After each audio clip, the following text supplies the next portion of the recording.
The exhibit tells the story of ancient Judaism in the 3 centuries leading up to the emergence of Christianity. The underlying idea here is that if we want to understand the origin of Christianity, then we need to learn about the context in which Christianity emerged. Our exhibit tells the story of this Jewish faith.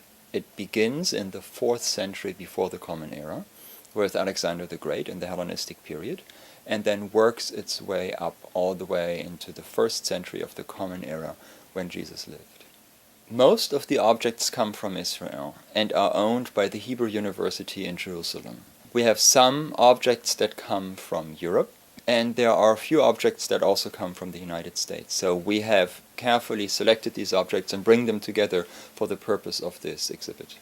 This is about as close as we can get to Jesus, if you will, the historical Jesus.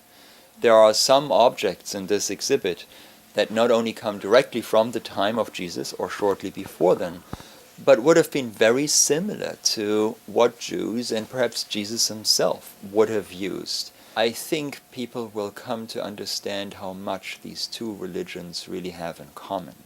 When we think about Judaism and Christianity in the modern world, we're very quick, it seems to me, to point to the differences between the 2 religions.